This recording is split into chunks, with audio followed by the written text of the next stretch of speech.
We have some time before lunch for Q&A, so comments from and questions from you for this audience. Other kinds of innovation you know about that you're working on that you might want to let everybody else know about would be great to sort of enter into the record.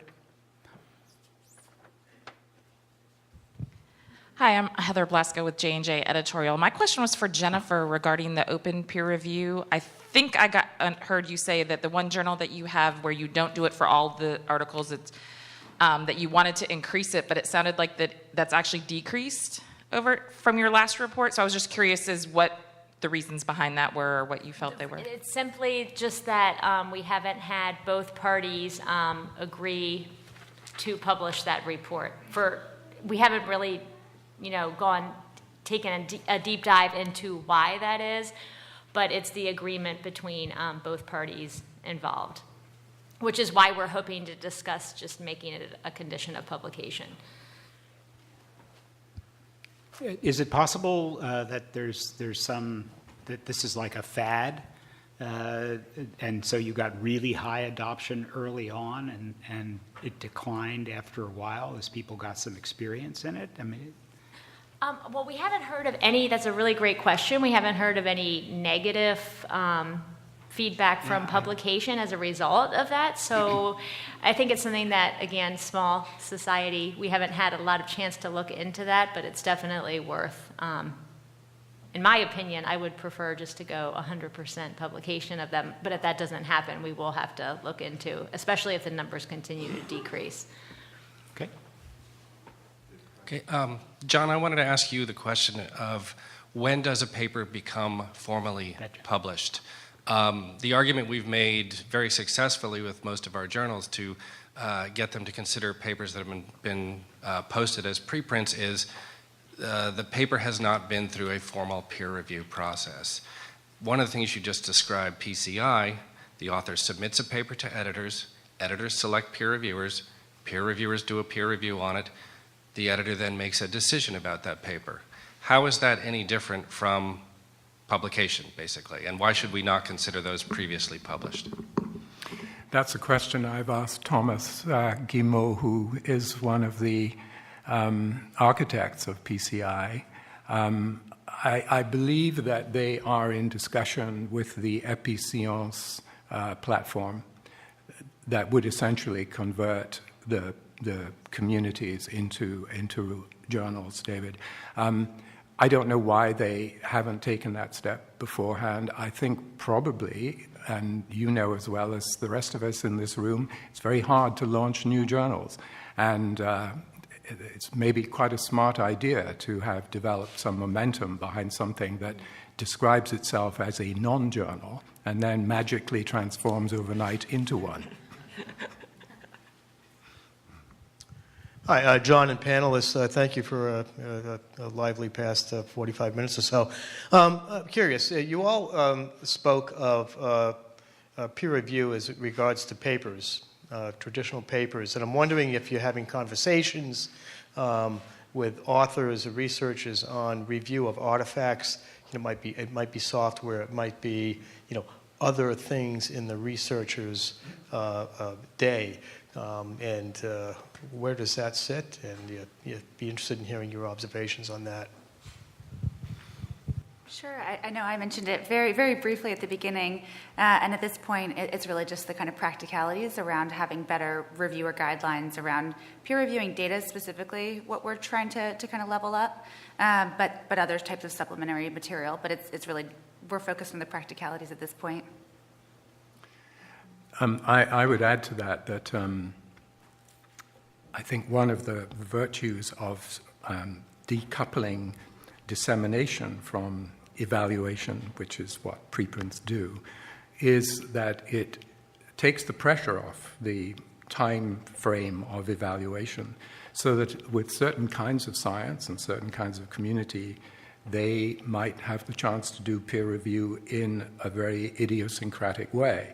So what I'm thinking of are the computational biologists, for example, who produce all these tools, and they are forced to publish those tools in the conventional ways that we require them to do. But what they really want to do is put the software out there and have people apply it to their own local data sets and then come back and say, guess what, it works, or maybe it doesn't.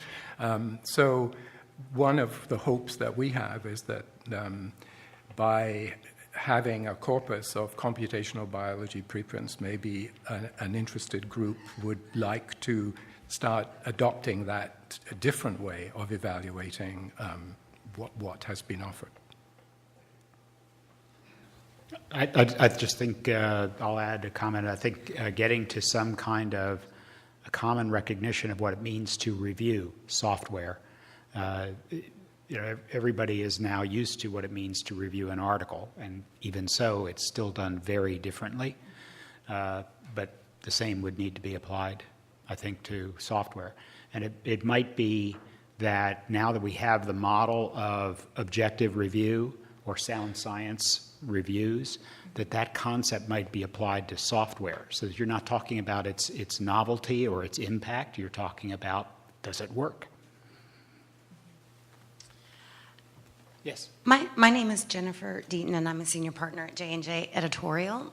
I serve as faculty for the Council of Science Editors on their publication management course, and I've been asked to teach the advanced publication management course in Ohio this year, and we don't have the curriculum for that yet. And I'm going to focus on peer review models and different types of open peer review and innovations in peer review. So your presentation was really useful for me, and I got a number of good links. But one of the things that I wanted to provide the students in the course with is a glossary of terms. And I've started writing these myself, but you guys had so much good information. I wondered if you have come across something that might be utilized in that way.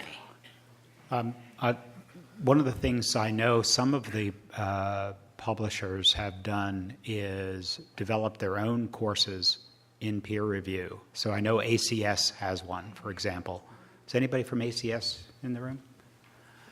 Yeah. There you are, Ralph. And I bet that there is a terminology module in that. So you might want to check with Ralph Youngin. Others?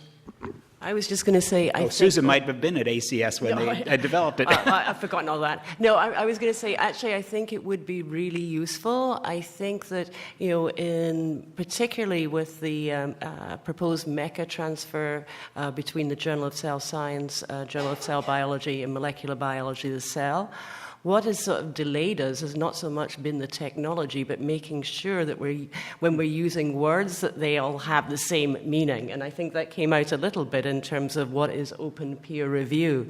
So at least having a handout so you can say, well, actually, this is what I mean by manuscripts transfer or the like would be very useful for such discussions. I agree. I don't have an answer for you at all, but I would benefit from from that. Yeah, we'll sign up. I would suggest that the best source of that information is inside John Sachs' head. Actually, to Susan's comment, and Tony Ellis from Ares might have a similar feeling, that we spent a lot of time in developing MECA, in making sure that the different manuscript systems, me with bench press, Tony with Ares, that we were,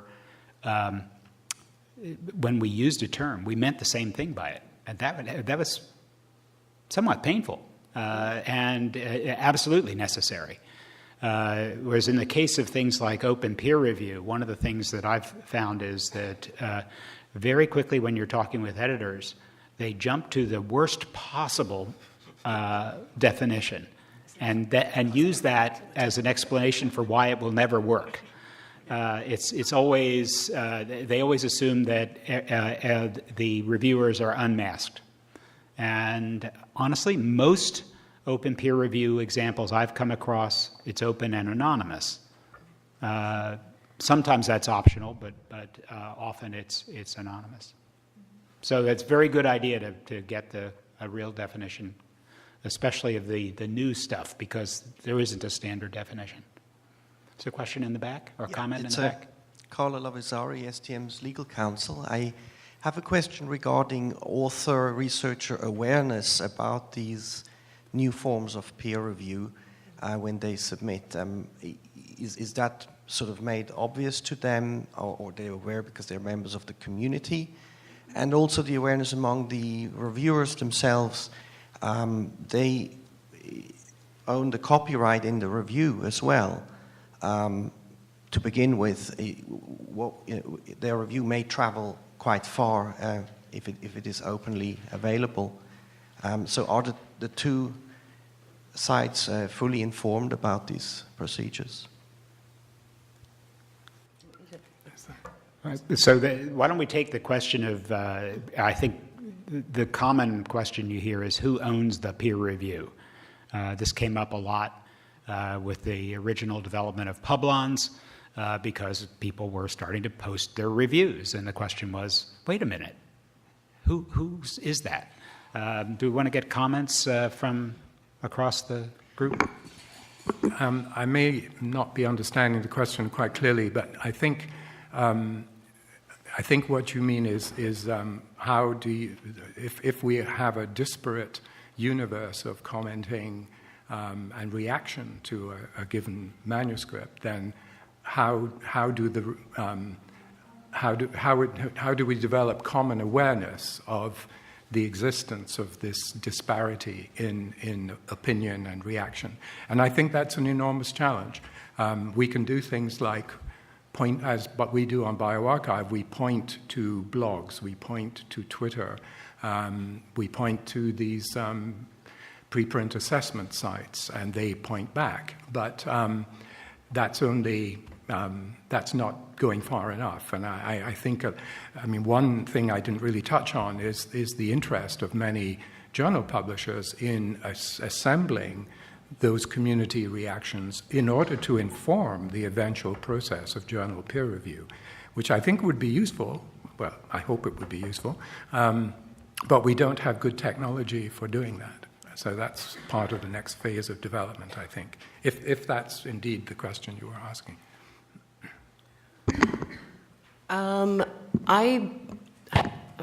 Again, I was struggling a little bit with the question, but I thought what I might do is just sort of follow up from your comment about the open peer review that you're doing at the Plant Society, the Plant Biology. Journal of Cell Biology just very recently started posting peer review correspondence. We actually alert the reviewer when we send out the invitation saying this may occur. So for the reviewers, if they don't want it to happen, I guess their course of action is to decline. We haven't seen any change in the acceptance rate of our invitations since we started announcing this to reviewers. Authors can decide whether the manuscript peer review correspondence is to be published, and we keep asking them throughout the process, actually. We ask them, once we let them know it's going out for a revision, submit peer review. We ask them again when the peer reviewers' responses come back in. And then, again, just before publication, we ask them again, do you still want this to happen? So we try and do checks and balances there. We've seen about the same initial percentage as you saw in terms of uptake, so around about slightly over 50%, 50-60% so far, but it's early days for us. So that's what we do in terms of letting reviewers know that, yes, there is a possibility that their review may be published online. And our process is similar, and I will also add that it was mentioned in my slides, but I kind of glossed over this fact. We have a team of science editors, and they lightly review the peer review reports and lightly edit them, and so that's another step in the process where both the reviewer and the author has a chance to agree to the publication. And at this point, too, again, small society, we haven't gone to the point of we love the idea of the portability of peer review reports, but just haven't gotten there yet. So we haven't really, I don't think, thought out the full scope of what your question is, but I'm sure that would be part of our consideration. And in the examples I talked about, there's not actually any transfer of intellectual property, so it doesn't apply in quite the same way. But I did mention the fact that we're looking at open peer review, and so that's a question that we're grappling with right now as well, and trying to think about whether it's more of a kind of agreement system, as was just discussed, or if it's something as formal as the copyright transfer that we do for authors of articles. So we haven't actually made a decision yet on that. I'll just add on that given the bend of the arc of publishing toward openness, to paraphrase Martin Luther King, it probably would be best for everyone to check that you actually have some language about who owns the peer review, because the assumption will, if you don't say, the assumption will be that it's owned by the person who wrote it. And I know some journals explicitly say that is not the case, but it's really hard to find in their instructions to authors or reviewers. So I'd say clarity is very important. Ironically, there's a fairly perpetual level of conversation about paying peer reviewers. And I'm not a lawyer, but I understand that if that happens, then the review becomes a work for hire. And then it can be owned by the organization that commissioned it. So I don't know. Don't take that as a definitive legal opinion, but it seems to me potentially to open a big can of worms. Very interesting. I hadn't thought of that. Other questions? There's one more. Hi there, Jeff Lewandowski. I was curious about some of the overlay journals. I follow it a little bit, but I'm not aware of some of them. I know some of those have been more scalable than others. Are any of them in a moment of finding a sustainable model? I know a lot of them depend on donations and are quite small. Are there any that have made advances in actually becoming scalable? That's a great question, which I don't think I have a good answer to. Perhaps the most prominent of these journals is discrete analysis, Tim Gowers' effort, which came in response to his dissatisfaction with the publisher of the journal that he was involved in as an editor. So I think there is no payment, there's no APC or anything of that sort involved in discrete analysis, and I don't think any of the others have developed a business model. Oh, I have the microphone, so I get to ask a question. Yesterday, in my presentation, we were talking about engaging researchers from emerging markets in processes like peer review to make them part of the conversation in the ecosystem. And I'm wondering whether the more complex and digital and open the process becomes, whether that becomes a barrier to that happening in reality, or whether some other cultures are more open to this kind of openness. And I'm just curious if you've experienced any of that, and if you have any thoughts about how this can become a more global approach. Do you guys want to take that? I would answer that partly, I think. What has been really essential to the growth of preprint practice has been the willingness of journals to accept the idea that a manuscript can be distributed in preprint form, and then the journal is willing to accept that submission and review it. What we have found anecdotally is that this is not really very controversial any longer in America, in Western Europe, and other very long-established scientific cultures. But in certain countries where these practices are not so familiar, then there are very conservative attitudes amongst journals and journal editors. And we've had some really quite poignant experiences with researchers from those communities, because we have content from 108 countries, So we've had some very difficult conversations with scientists who have, in good faith, put their manuscript on a preprint server and then found that their path to career advancement in their local community was blocked because of that. So we have some in that particular context of openness, we have some work to do. So I also wanted to ask about confidentiality of the peer review process. So you've all talked about open peer review, but it's entirely, at least for your model, accepted papers. There's the F1000 model of public peer review where, papers get rejected and they're, negative reviews publicly displayed forever. Your rejection is now part of the public record. But most open peer review activities these are the papers we've accepted in our journal. Here are the reviews that come alongside with it. We've run into issues like with Publons, with a peer reviewer posting publicly their review of a paper that one of our journals rejected. Is that okay? Do you do anything in your agreements with peer reviewers when you send a letter out and someone agrees to peer review to ask them to honor this as a confidential process? Is there any value in openness for the rejected articles?